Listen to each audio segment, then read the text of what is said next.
Well, I'm absolutely grateful that you joined us today at the Quickie Tech office, Mr. Favors. And Yes. what I'd like to do is, first of all, for the sake of all the educators out there, this particular class is entitled Practical Methods for Helping to Close the Achievement Gap of African American Boys and Girls.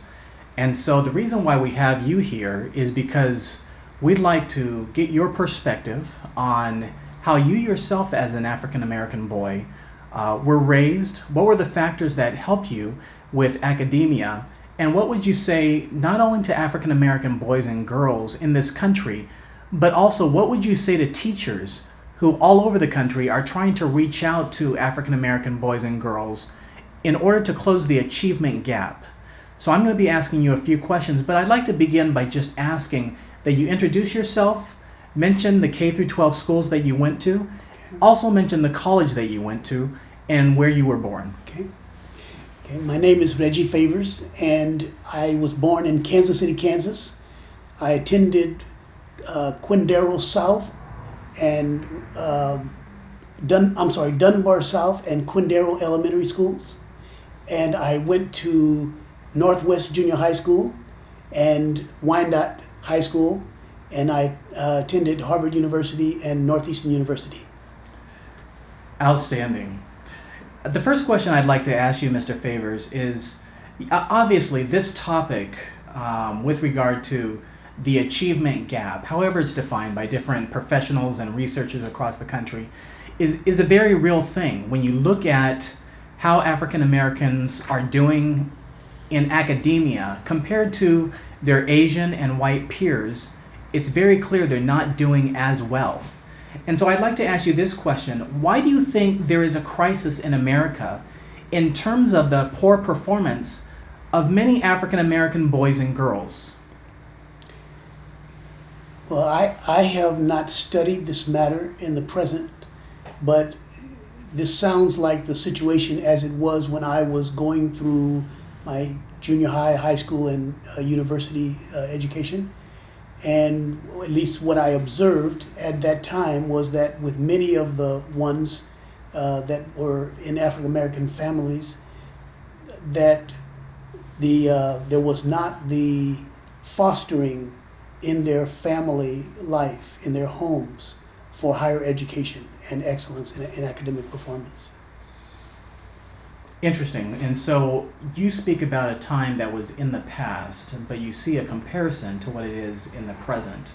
Can I just ask kind of the year range when you were actually in, say, high school?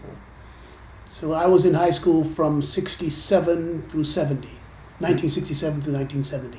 Okay. And of course, educators across the country know that that was quite a period of time for African American boys and girls. And coming up to speed in academia and some of the court cases that were coming out around that time, there was this struggle in trying to help African American boys and girls.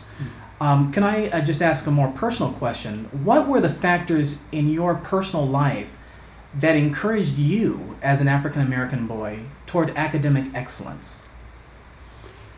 I think the primary thing was my family, that my mother and my father both encouraged higher education with the four of us. I have two brothers and one sister, and it was just a part of our family culture. It was just an expectation that we would go to college, and also I think having two older brothers and an older sister who also went in that direction was just like a pattern for me and an encouragement for me. And those are, I think, were the two main things. When we did well in school, it was very much paid attention to, and we were encouraged by that. I think we got some incentives, some rewards, and if we happened not to do well, it was also paid attention to. And I can tell by the way you're smiling, it was not a good thing if you brought bad grades home. Is that correct? You didn't want to do that. Well, very good. And could I ask you this? You went to Harvard, is that right? Yes.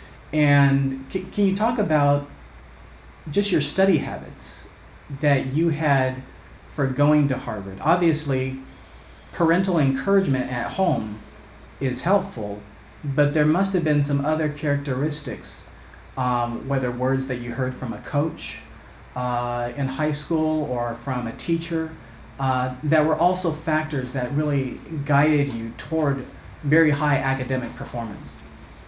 Yes. The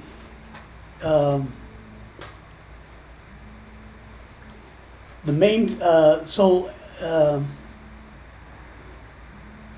when I was as I was growing up, the I would say one of the things that personally motivated me was as I realized with my having two older brothers and an older sister who were all going to a university, the expense that my parents were bearing in sending them to college, I realized that was not easy for my parents, and I don't know why, but there was within me this desire to get a scholarship so that my parents wouldn't have to pay so much for my education. And so that was something that motivated me, and I worked hard because of that. So I don't think that I am honestly not that smart, but I worked hard, and that was one of the motivations for me to work hard. That's outstanding. And around that time, there was the civil rights movement. And were there any educators who said anything to you with regard to that entire atmosphere? Yes, I did. One of my coaches, from a sports coach, he observed some of the young people getting involved with the civil rights activities, to support what they thought were things that needed being addressed. And he gave me this advice. He said, don't get involved in a way that will cause you to lose your opportunity. He says, first get your PhD and then come back, and then you can address these things. Outstanding. Which must mean he knew that there was something of value of education, yeah. And that must have put something in you for pursuing education. It was a word of wisdom that I think I paid attention to. Yeah. Which doesn't mean he was saying don't get involved in the civil rights movement, but it sounded like he was saying get involved in a way that's with insight and with knowledge. Yeah. Is that correct? Yes. That's great. Mr. Favors, if you could say anything to an African-American boy or girl, I know you have 2 children yourself who have gone to college now, so obviously you as a parent, and I know you're also an educator, have had to encourage boys and girls of color, particularly African-American boys and girls. If you could say anything to them, what would you say to them in order to encourage them toward academic excellence? One of the things I would just try to help to impress them the significance that the level of education that they are able to gain will have on their career. And sometimes it seems like when you're going to study for another 3 or 4 years, it seems like a long time, and it's not an easy thing. A lot of hard work. But if you put that and compare it to a career where you may work for 30 or more years, and realize that what you're doing is going to be very much controlled or directed by how much education you have, may help you to be diligent and to be willing to bear with that 3 or 4 years to be able to have a more satisfying career where you may be able to do something that's interesting to you, and also where the potential for gaining an income that will allow you to support your family in a good way. I think that's outstanding. And of course, Mr. Favors, you realize we live in the 21st century where it's the microwave society, the society where everything is instant, whether that be Xbox, whether it be texting, Facebook, Twitter, YouTube. The attention span of our youth in this particular age is very short. And the ability to wait for something, such as going through 4 years of college in order to get the reward, is increasingly becoming foreign to certain populations. And so the teachers who are watching this know this. And right now you're talking to teachers all across the nation. I'd like to conclude with this question. What would you say to any teacher to help them know how to help African American boys and girls? I think that just one of the things is a genuine concern for the students themselves, even on a personal basis. That there's an interesting phrase in the New Testament.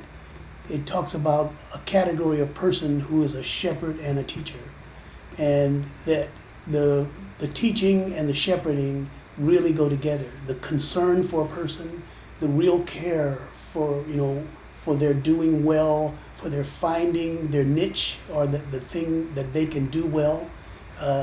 When someone fails, the failure reinforces your thought that you can't do it. But if someone is successful, it's almost like it leads to more success. So if there could be someone who cares for them, in a sense has hope in them, has the confidence that they can do well, and infuses that into them, that will, I think, have an impact on them. Outstanding. And did you mention 2 points? One is empathy, and the other is learning to accentuate their strengths. Is that right? Yes. Okay, outstanding. Well, I'd like to thank you very much for your time as we're exploring this entire topic. It's a big topic. It's a White House initiative.